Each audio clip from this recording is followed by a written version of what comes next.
She almost got away with it, but a very suspicious coroner asked for a look, if you like, a re-examination, and they discovered, yes, that he'd got arsenic in his veins. The sad thing for the lady was that her lodger didn't love her one little bit. It was all wasted effort, and so she went to the gallows. But the reports say that she was very calm in her last days, waiting to go out and see the crowd, and she was very contrite, and that she actually met her end very bravely. And that's not always the case with people who are suddenly going to be executed. When the mind suddenly says, sorry, death is here, it's knocking on the door, in a few minutes you'll be let through that trapdoor. Well, anyway, so there are downsides to Lewis as well. It's got a lovely river, the River Ouse, and one of the things that happens in the summer is we have a raft race. It wends the river wends about 6 miles from here, down through the town, through the lovely countryside, down to New Haven, which is a port on the south coast of Britain. At one time, perhaps the most important port in the whole of the United Kingdom. No longer so, but it is still an active port, and it has ferries and cargo ships, and it is still considered to be a port town. And that's where the raft race ends. But the rafts are put together by various organisations, charitable organisations, and the brave souls get on board, and they're likely to sink quite often, not very far after the start of the race. But some get through and make it down to New Haven, and those that do are pelted all the way, both by their competitors and by people on the shore, with flour bombs and eggs and all sorts of things. It's quite a jolly day, and it brings out quite a lot of people. It's a nice day. It's one of those things to sit on the bank and really enjoy yourself. And so the raft race, which I think takes place in either the end of this month or the beginning of next, will that take place? I've got a feeling that perhaps we're going to be denied an awful lot, even though lockdown is easing and there are fewer deaths from contravirus. I say contravirus, coronavirus. And there's another sad thing, because when I was a kid, if you wanted a Corona, you were asking for a pop, a fizzy drink. And Corona was a very, very popular brand. And you could get Corona in cherry, dandelion and burdock, apart from the usual lemonade, etc. So it's an unfortunate choice of words, as far as I'm concerned, Corona, for that, because I hear Corona and I think fizzy pop as a boy. Great memory. Anyway, those are the meanderings of a young man of 80 this morning. It is 18 minutes past 7.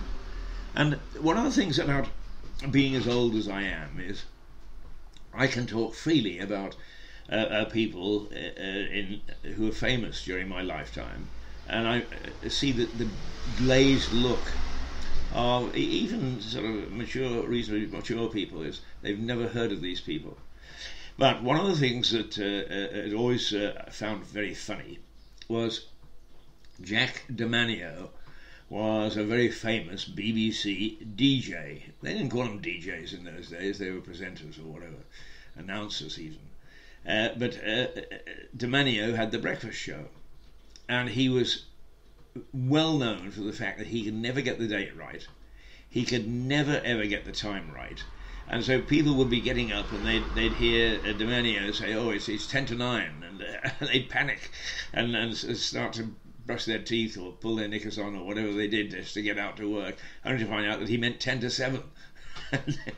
He could never get it right, and he didn't deliberately do it. He wasn't trying to fool people. He just seemed to be a natural accident person. But he was very, very famous and very, very popular for a good many years. And when I say Jack DeManio to people of my age, they immediately know who I'm talking about. Anybody 70 and under looks blankly. But you look him up, Jack DeManio.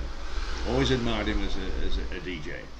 And then there was Jack Jackson, who would do a sort of a top 10 pop thing on a Sunday morning.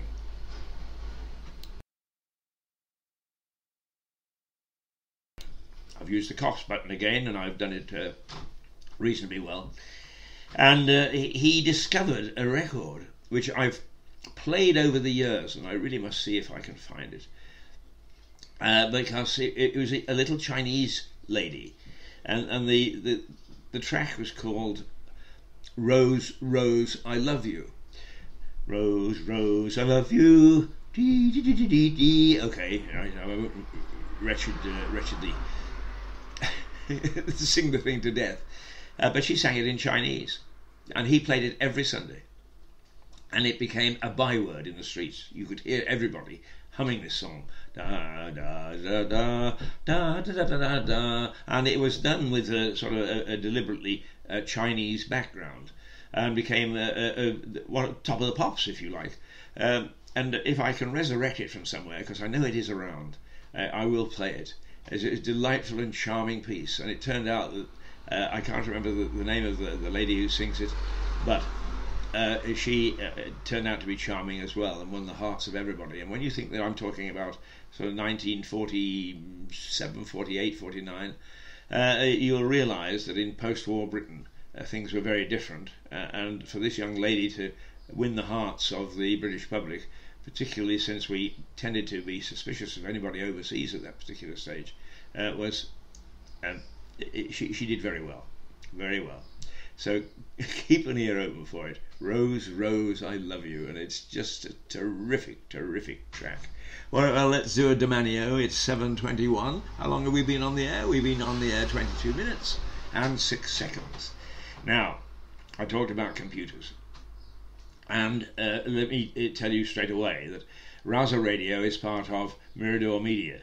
Mirador Media runs Mirador Television on Roku and on our website, miradortelevision.com. Please tune in, because we are a channel. We are a channel, and we go constantly. You can get it video on demand. You don't have to listen to 4 or 5 hours of fresh stuff just to hear what you want to. You can get it also video on demand, but I do want to say that we are a channel, and you can dip in and out at any time. You can listen to 2 minutes, 5 minutes, an hour, whatever, and it's full of all sorts of different things. So that's Mirador Media, which does that. We also make documentaries, and one of our documentaries really hit the spot and has had millions of viewers up and down the UK. It's on the Together channel, which used to be called the Community channel. It's on the Together channel, and it garners quite an audience. And the people there have taken it for another 3 years, because they say it built slowly, but now there's a big demand for people to watch it. And it's called The Bloody Past of a Tiny Town. And I started off this broadcast this morning by saying all sorts of historical things happened here, and they did, and many of them were very, very bloody indeed. So there was more bloodshed on Lewis High Street than you can shake a stick at, if that's not a whateverism. And I would invite you to find that documentary. You can find it on Mirador Television, but find it and watch it, because I think that you'll be intrigued by it, to say the least. So, Rouser Radio, we make documentaries, and we run Mirador Television on Roku and on our own website. When I say our own website, it also goes out on all the major social media outlets, YouTube, Facebook, even little bits of it on Instagram. But yes, we try hard to bring to you a mix of comment, history, social custom. Good old Jack, I bet you he got his tongue stuck in a few words too. Social custom and lifestyle. So do try and find us. And that's what Rouser Radio is all about. That's where we're part of. And we're on for an hour each morning, at 7 o'clock in the weekdays, and then we're distributed all over the place. But I started off because of computers, and I'm really very upset with our main broadcast outlet is Spreaker, and I'm very upset at Spreaker because they've reduced our where we are in their standard broadcast and where we can go to and what we can do, simply because the computer, either at the bank, either at my bank or their computer, and my bank say it isn't them, rejected their payment for this month, which isn't much. I mean, I don't know, 15 or 20 pounds or something. It's not a fortune. But I've written to them 3 times now and said, look, not our fault, Gov. Contact me and we'll get it paid. Have they done it? No. And you know why? Because the computer takes in their emails, the computer sends out their demands, the computer does this, that and the other, and it's only when there's an exception to the rule do people come into it. And it's quite obvious that the people at Spreaker, nice though their system is, and I have no other fight with them, but they do not read their emails because the computer doesn't read them if they don't sort of come back in a FAQ. Is it FAQ? Yeah. Anyway, questions that will help you. And as a consequence, I'm now having a row with them. And how silly, because of a bloody computer. I know it's such a petty matter. But, that is our life. And when we come back, I'm going to talk to you about my attempts to contact my MP, my attempts to contact Boris Johnson, all of whom have been thwarted by you guessed it, a computer. Oh, well, here's one that will really liven us up. Let your body rock. Wow, here we go then.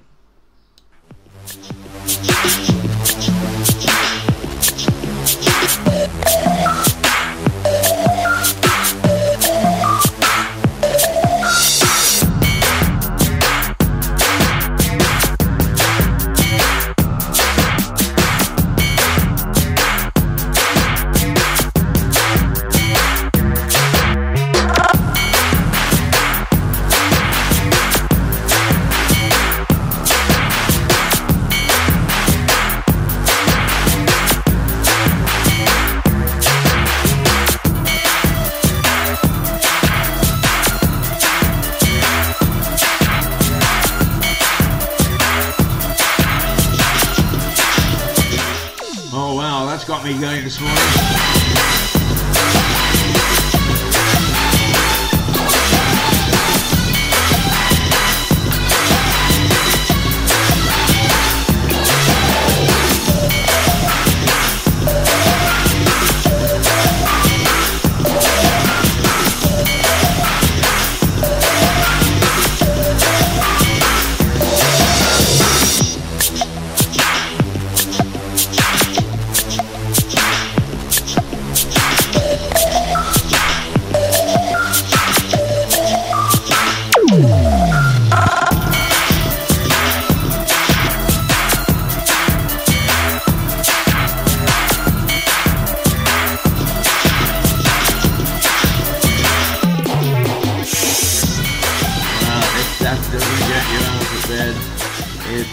Doesn't get you out of bed, nothing will. What I want to play at 7:28 of a Monday morning, June the 1st. A marking point, lockdown being eased a little bit, only a little bit. There are still problems, there are still dangers, and of course these things apparently have really go for a second strike, or a second spike as they call it, and those are the things that we really have to be wary of. So even though it feels as if we're getting out of jail, running around and throwing our arms around people and sort of saying, hey, welcome back, etc., etc., is still a danger. So be careful how you behave. We're not over it yet. Some school children are expected to go back today. How many, I don't know. But we need to be cautious.